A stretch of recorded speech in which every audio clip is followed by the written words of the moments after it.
When I was a kid, I was obsessed with the Guinness Book of World Records. And I really wanted to set a world record myself. But there was just one small problem. I had absolutely no talent. So I decided to set a world record in something that demanded absolutely no skill at all. I decided to set a world record in crawling.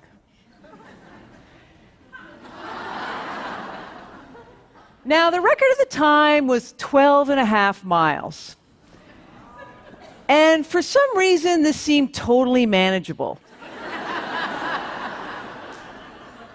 I recruited my friend Anne, and together we decided we didn't even need to train. And on the day of our record attempt, we put furniture pads on the outside of our good luck jeans, and we set off. And right away, we were in trouble.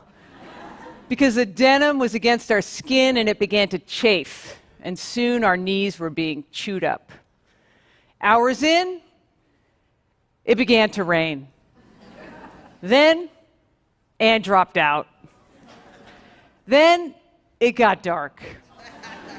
By now, my knees were bleeding through my jeans, and I was hallucinating from the cold and the pain and the monotony. And to give you an idea of the sufferfest that I was undergoing, the first lap around the high school track took 10 minutes. The last lap took almost 30. After 12 hours of crawling, I stopped, and I had gone 8.5 miles. So I was short of the 12.5-mile record. Now, for many years, I thought this was a story of abject failure. But today, I see it differently. Because when I was attempting the world record, I was doing three things. I was getting outside my comfort zone, I was calling upon my resilience, and I was finding confidence in myself and my own decisions. I didn't know it then, but those are not the attributes of failure. Those are the attributes of bravery. Now, in 1989, at the age of 26, I became a San Francisco firefighter. And I was the 15th woman in a department of 1,500 men.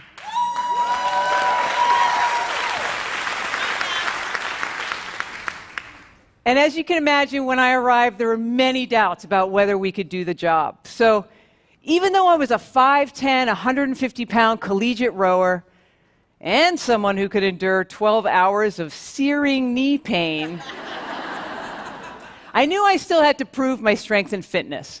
So one day a call came in for a fire, and sure enough, when my engine crew pulled up, there was black smoke billowing from a building off an alleyway. And I was with a big guy named Skip, and he was on the nozzle, and I was right behind. And it was the typical sort of fire. It was smoky, it was hot, and all of a sudden, there was an explosion. And Skip and I were blown backwards, my mask was knocked sideways, and there was this moment of confusion. And then I picked myself up, I groped for the nozzle, and I did what a firefighter was supposed to do. I lunged forward, opened up the water, and I tackled the fire myself. The explosion had been caused by a water heater, so nobody was hurt, and ultimately it was not a big deal. But later, Skip came up to me and said, "Nice job, Caroline," in this surprised sort of voice.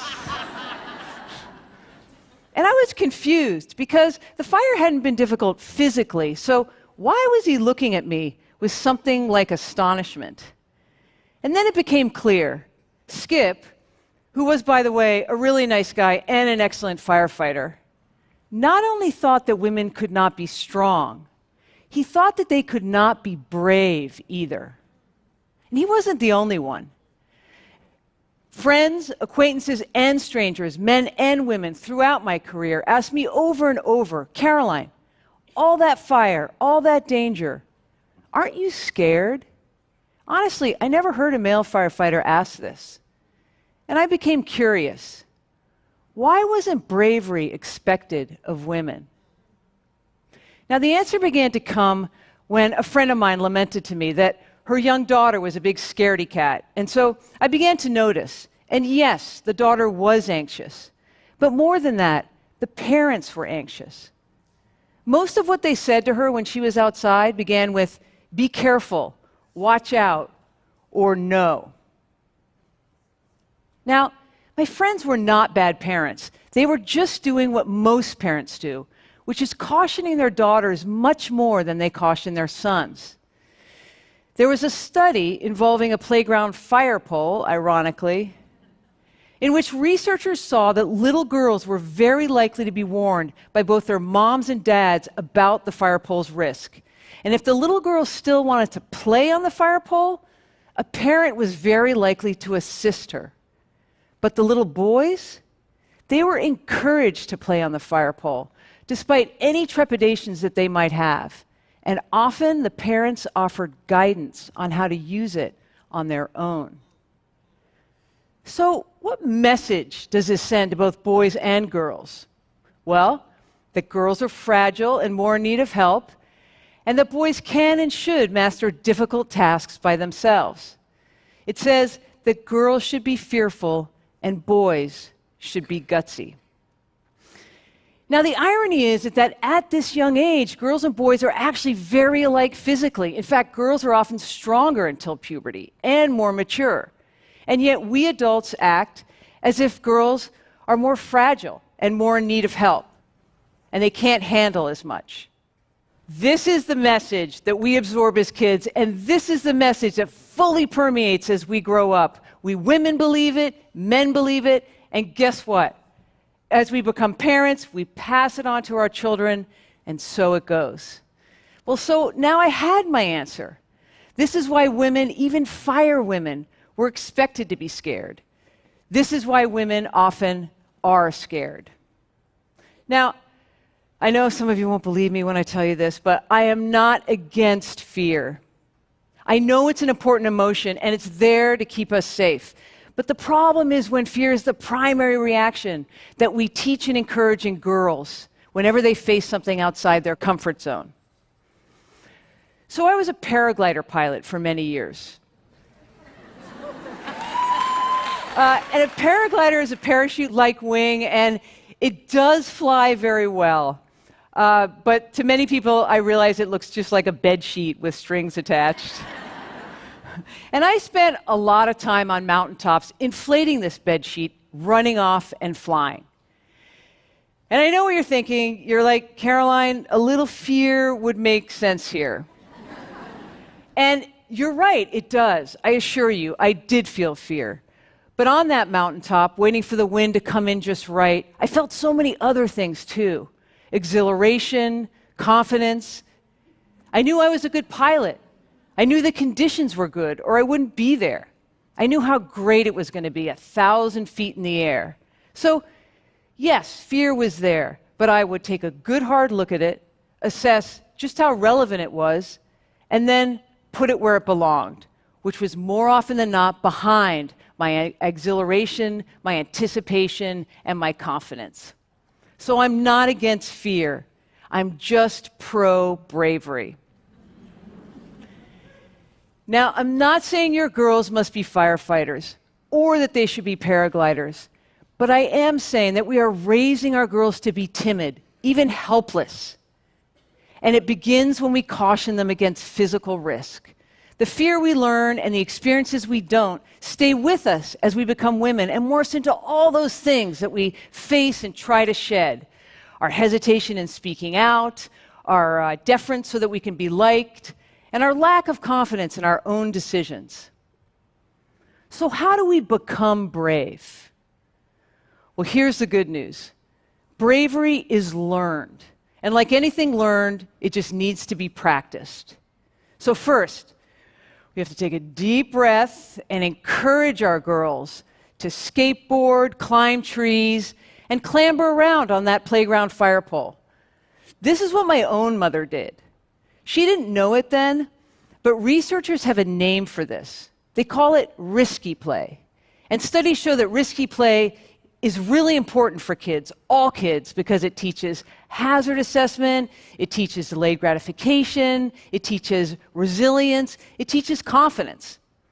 In other words, when kids get outside and practice bravery, they learn valuable life lessons. Second, we have to stop cautioning our girls willy-nilly. So notice next time you say, "Watch out, you're going to get hurt," or "Don't do that, it's dangerous." And remember that often what you're really telling her is that she shouldn't be pushing herself, that she's really not good enough, that she should be afraid. Third, we women have to start practicing bravery too. We cannot teach our girls until we teach ourselves. So here's another thing. Fear and exhilaration feel very similar. The shaky hands, the heightened heart rate, the nervous tension. And I'm betting that for many of you, the last time you thought you were scared out of your wits, you may have been feeling mostly exhilaration. And now you've missed an opportunity. So practice. And while girls should be getting outside to learn to be gutsy, I get that adults don't want to get on hoverboards or climb trees. So you guys we all should be practicing at home, in the office, and even right here, getting up the guts to talk to someone that you really admire. Finally, when your girl is, let's say, on her bike on the top of a steep hill that she insists she's too scared to go down, guide her to access her bravery. Ultimately, maybe that hill really is too steep, but she'll come to that conclusion through courage, not fear. Because this is not about the steep hill in front of her. This is about the life ahead of her. And that she has the tools to handle and assess all the dangers that we cannot protect her from, all the challenges that we won't be there to guide her through, everything that our girls here and around the world face in their future. So, by the way, the world record for crawling today is 35.18 miles. And I would really love to see a girl go break that.